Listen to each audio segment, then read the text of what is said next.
तो दोस्तों आज हम बताने वाले हैं इस बुक के पहले चैप्टर और थोड़ा बहुत इस बुक के बारे में भी आपको आइडिया मिल जाएगा कि इस बुक में क्या है।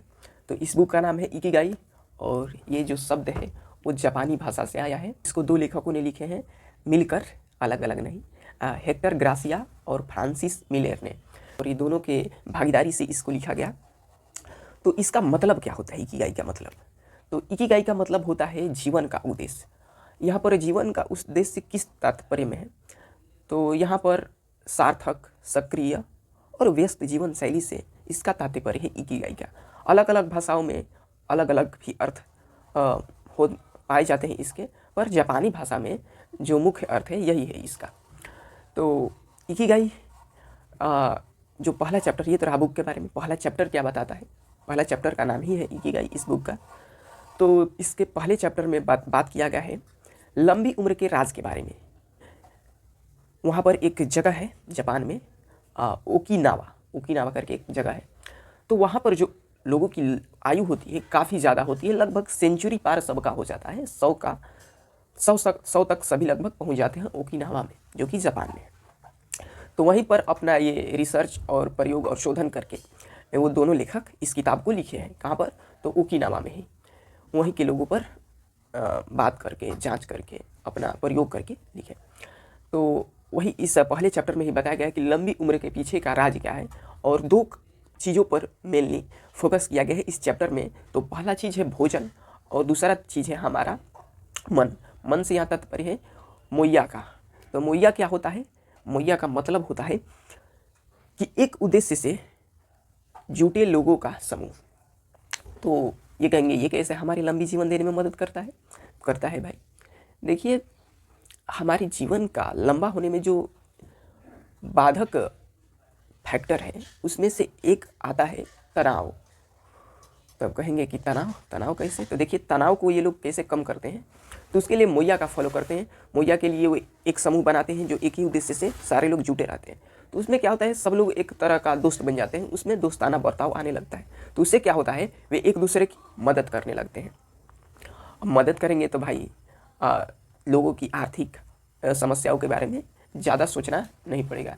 इसकी शुरुआत, मोइया की शुरुआत कुछ इस प्रकार से हुई थी वहाँ पर कि कुछ बहुत सारे किसान क्या हुए थे कि एक साथ मिल गए थे, और जैसे कि कोई किसी साल किसी किसान का फसल अच्छा नहीं हुआ, उसके अकाल पड़ गया खेतों में, तो वो लोग उसको क्या करते थे, थोड़ा थोड़ा धन मिलाकर अपने में से उसको दे देते थे। तो उसकी भी जीवन की नैया पार लग जाती थी।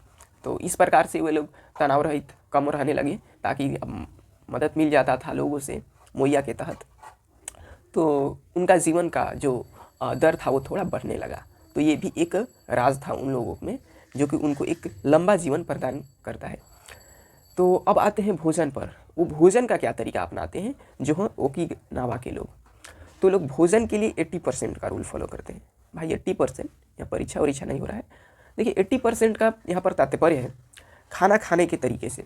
जब हम खाना खाएं तो 80% ही खाएं। अब 80% भाई कैसे खाएंगे? इसमें तो बोर्ड लगा नहीं है, मीटर लगा नहीं है कि दिखा देगा स्क्रीन पर कि हाँ आपका पेट 80% फुल हो गया है, कृपया करके आप अपना भोजन बंद कर दें। ऐसा कुछ नहीं है आपके सिस्टम में। तो इसके लिए आप कर क्या सकते हैं, जैसे ही आपको महसूस होने लगे कि आपका पेट भरने वाला है तो आप खाना बंद कर दीजिए। यही आपके लिए सिग्नल है, ठीक है। तो यही रूल को फॉलो करते हैं, 80% के रूल को। और साथ ही वे क्या करते हैं कि छोटी छोटी थाली में खाते हैं, कम खाने के लिए। छोटी छोटी थाली में खाने से क्या होता है कि आपको महसूस होगा कि हम ज़्यादा खाए हैं थाली भर भर के, लेकिन आप खाए कम ही रहेंगे। देखिए, कम खाने से क्या होता है, कम खाने से ये होता है, पहला चीज़ थोड़ा कम खाने से, मतलब जितना रिक्वायरमेंट है, जितना आवश्यकता है उससे थोड़ा कम खाएंगे तो वो आपके भोजन जो खाए रहेंगे उसको अच्छे तरह से हजम करेगा और आपको आवश्यक ऊर्जा प्रदान करेगा। अगर वही ज़्यादा खा लेंगे, ओवर खा लेंगे, जितना आवश्यक है या फिर जितना आवश्यक है उतना ही खाएंगे, तो उससे क्या होता है कि भोजन को हजम करने में जो ऊर्जा की खपत होगी वो अधिक होगी और अच्छे से भोजन हजम भी नहीं हो पाएगा। आपके एग्जाम्पल के लिए बताता हूँ। जैसे मान लीजिए दो लोग हैं, दोनों 5-5 रोटी मान लो खा सकते हैं। तो मान लो कि एक ने खाया 5 रोटी खा सकता था, 5 रोटी खा लिया एक बंदा, और दूसरा बंदा 5 खा सकता था लेकिन वो खाया 4 ही। तो अब कहेंगे किसको ज़्यादा एनर्जी मिला? तो हमको लगता है कि जो 4 वाला खाएगा उसको ज़्यादा एनर्जी मिलेगा। कैसे?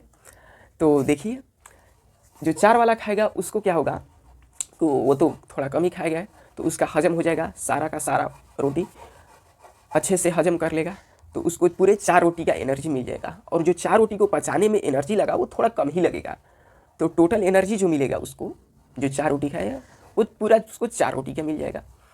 अब जो 5 वाला है उसके साथ क्या समस्या आ जाएगा, उसका तो 5 का रिक्वायरमेंट था और 5 ही खाया, मतलब जितना जगह था पेट में उतना भर दिया सारा।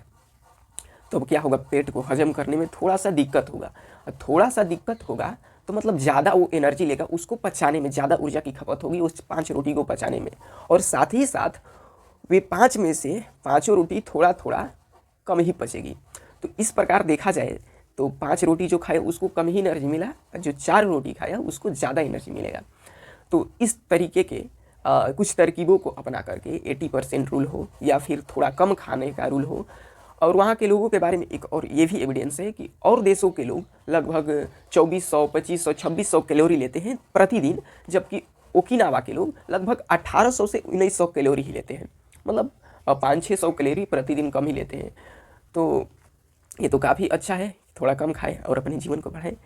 अच्छा तरकीब दे दिए भाई लोग, छोटी थाली का हो गया। और साथ ही वो लोग एक चीज़ और अपनाए हैं कि वो सब्जी का भाई उपयोग करते हैं। हम लोग बड़ा सब्जी पर कम ध्यान देते हैं, लेकिन वो लोग प्रतिदिन 30 ग्राम सब्जी खाने पर ध्यान देते हैं। और साथ ही साथ वे जितने भी अपने कार्य होते हैं दैनिक जीवन का, वो खुद के मूवमेंट से करते हैं, खुद चल कर दौड़ कर, वो ज़्यादा कम से कम साधन का उपयोग करते हैं, जैसे कि टैक्सी, बस, और जैसे कहीं पर जाना हुआ तो लिफ्ट है, सीढ़ी है, तो वो लिफ्ट के बजाय सीढ़ी को चूज करते हैं, ठीक ना। तो इस तरह के तरकीबों को अपनाकर वो जीवन को अपनी जीने की दर को बढ़ा लेते हैं, ठीक। तो अब जानते हैं ब्लू जोन के बारे में। ब्लू जोन क्या है? देखिए, ब्लू जोन हमारे पूरे विश्व भर में 5 जगहों को निर्धारित किया गया है। ये ब्लू जोन क्या होता है, वैसे जगह दुनिया भर में डिनोट किया गया है जहाँ पर लोगों की आयु सबसे ज़्यादा होती है। तो उसमें सबसे पहले नंबर पे ही आता है, उसमें से एक है ओकिनावा जो कि जापान में है, दूसरा है सार्डिनिया जो कि इटली में है, तीसरा है लोमा लिंडा जो कि कैलिफोर्निया में है, दूसरा है द निकोया पेनिनसुएला जो कि कोस्टारिका में है, और जो 5वां है इकारिया ग्रीस टर्की में है। तो देखिए, इस ब्लू जोन से हमारा कुछ तात्पर्य नहीं, सिर्फ इसको मैंने आपको इन्फॉर्मेशन के लिए बता दिया कि 5 है। हमारा ज़्यादा हमें जो सीखने वाली चीज़ है उस पर फोकस करना है भाई। 80% रूल और मोइया के बारे में। मोइया का था, रिकॉल करा देता हूँ। मोइया था कि दोस्ताना बर्ताव एक करेंगे तो वो भी आपके तनाव को कम करेगा भाई, और 80% रूल को फॉलो करेंगे तो वो आपके पाचन शक्ति को बरकरार रखेगा, और आपको फुल का फुल जो भोजन लेंगे उसका सारा का सारा एनर्जी आपको मिल जाएगा। तो आज के लिए हम यहीं पर अपनी बातों को समाप्त करना चाहेंगे, और इसके अन्य सेशन आगे भी लाने का मैं प्रयास करूंगा, पर आज के लिए इतना ही। धन्यवाद।